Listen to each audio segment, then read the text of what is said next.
Mmm, coffee.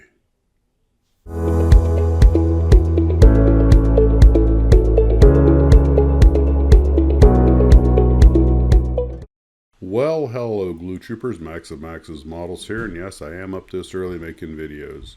Apologize for all the background noise. The cleaning crew is here because of the mess I left in the dungeon. So, after I talked about Jacques Cousteau and the models that Ravel made of his ship Calypso and his Catalina, the flying Calypso or Calypso 2, I read a lot of the comments you guys left behind, especially about the model ship, and they were all quite glowing. You guys really seem to think a lot of that model. I've never built it, but it does come with the little Hughes 300 helicopter and the little submarine. And apparently, it was really considered a nice kit. I didn't hear any complaints, so you guys spoke of it very fondly. The model of the ship came out in 1976 in 1 to 125 scale. And as we mentioned, it was made from an American built British minesweeper. So, of course, it had a wooden hull. And the ship's still around, although it did sink a few years back at port. It's in the process of being restored because of its historical value. And by restored, I mean apparently they stripped it down to the frame.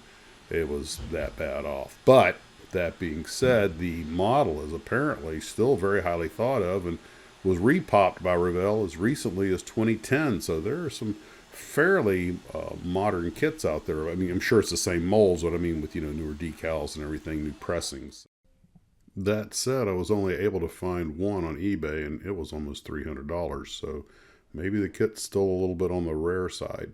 As far as Cousteau's Catalina went, that's another story.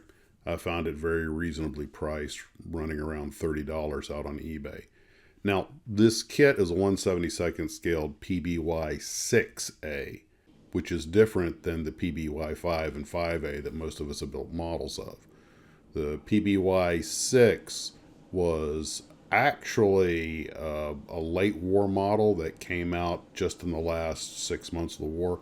I believe they were manufactured from January to about May of 1945. They only made I think 179 of them. It had a beefed up wing, bigger engine, slightly longer nose with a steeper step on the bow, and visibly a taller tail. Although I think the overall airplane might have actually been a little bit shorter. Also had more fuel, longer range. It was just basically a beefed up PBY 5A with a lot of improvements made. I was also surprised how many variants of the Catalina there were.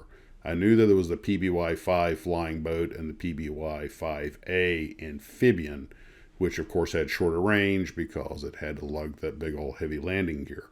I knew the Canadians had built a lot of them, but I did not know that the Russians actually built a small batch of them as well, in addition to 178 or something like that that we gave to the Russians.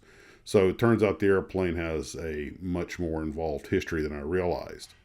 The kit was originally from the 1969 PBY 5A Catalina Black Cat kit that Ravel put out. But they did have to put out a lot of new parts because of the different shaped nose and the different shaped tail. So kudos to them for going to that kind of detail. There are also a couple of other kits out there associated with Cousteau. Building Boats does a rather expensive, I think it's a $500 or $600 kit, larger scale of the ship, the Calypso. And there's a little egg-type model of the Hughes helicopter they had on board. Some reports say it's a Hughes 269, and some say it's a Hughes 300. Same basic helicopter, a few differences in things like fuel capacity. Also, there's a French company that makes some aftermarket decals for them. And if you snoop around, you can find a few other little aftermarket things made. There's a kit model of the helicopter out there that looks like a vacuform kit, and some other stuff like that. But those seem to be specialty niche items.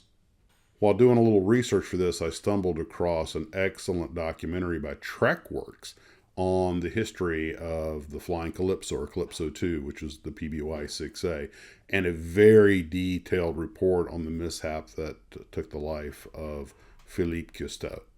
And I won't go into it here because he goes into it in such great detail. He even has some pictures. A real tragedy. But like I say, one reason I never bought the PBY was by the time I saw it, it came out in 77. But by the time I saw it, Philippe Cousteau had been killed in the crash. So that means it was after 79 that I saw it. Well, anyway, that was just some digging I did on that, and I will let you guys go. You take care of yourselves, and as always, model on.